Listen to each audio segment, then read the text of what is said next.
They start to say, hey, why did you make a bracha? And he says, leave me alone. I have to go to the market. And they're saying, no, you have to make a bracha. And somehow the malachim made it that everything went good. And that in the little amount of mashke that got into your cup, your father's neshama would come inside.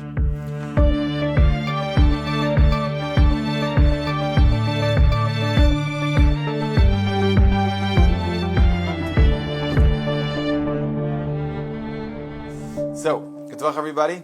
It is Mitzvah Shabbos Mevarchim Tammuz. And yeah, if you didn't see the Parsha at the Barber episode this week, you should go watch it. Special guest. It's a little plug, yes. Special guest who is present right now. Okay, so this is a story which might seem familiar to a lot of people, but it's actually not the exact same story. This story is about Rabbi Yisrael of Ruzhin, the Heilige Ruzhiner. One time, a man walks into the Heilige Ruzhiner's shul. He was very rushed. He was very he was not settled, very unsettled. And he asked if they davened already because he has Yortzeit, he has to say Kaddish. So they said, oh, they're going to daven soon. He davened with them, and the people who were davening with him, they realized he had a Yortzeit, and they said to him, give some money for mashke, as is the minhag, for anyone who has a Yortzeit. So we should make l'chaim together.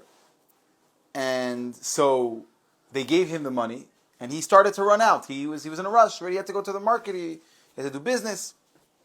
And they said, hey, hold it. This is your father. Wait until they bring the mashke, and you say l'chaim as well.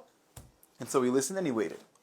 They finally brought the mashke, they gave him a cup, and he took it from their hand, and he said l'chaim, and he just took it down without making a bracha. What? So they start to yell at him, whatever. They start to say, hey, why did you make a bracha? And he says, leave me alone, I have to go to the market. And they're saying, no, you have to make a bracha. And a whole big commotion happened.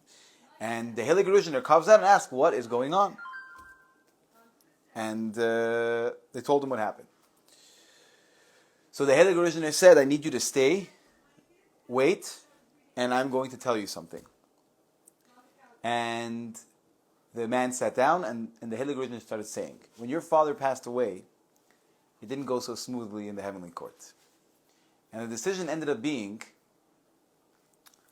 that your father's neshama would have to come down into a beverage, into alcohol, and his son, who is you, would have to fix the situation, would have to do some kind of tikkun, some type of rectification.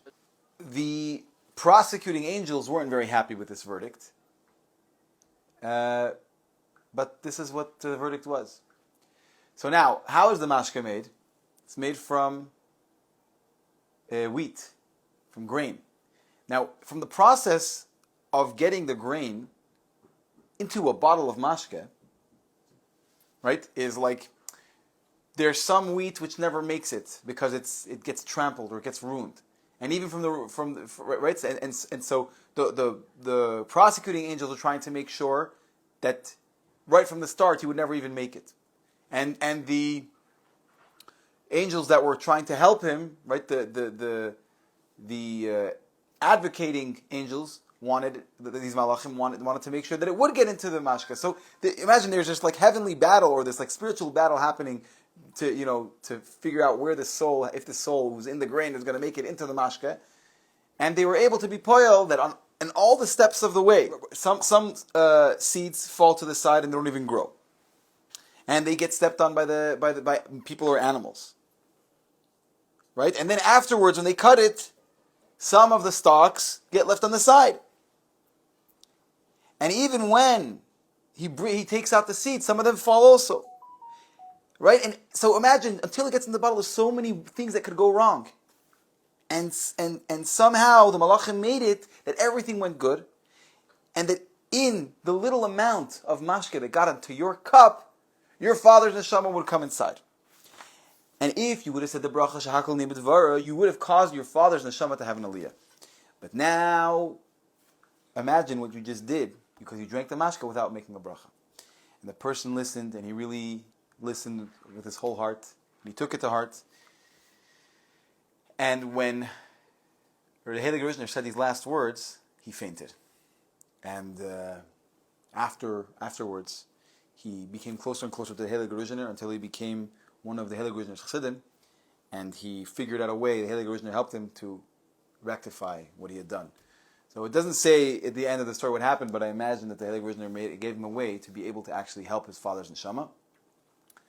And he himself became more of a spiritual person, instead of making a l'chaim for his father, that a bracha. And obviously that's the bare minimum. So of course he became a chassid, and everything became better. May we all improve ourselves spiritually.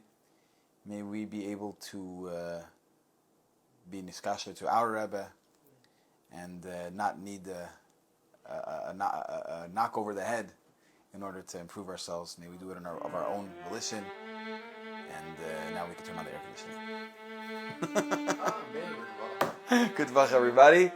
Thank you for making it to the end. You're an absolute legend. And please share, like, subscribe, smash the like button, as they say, and consider supporting the channel. Good luck.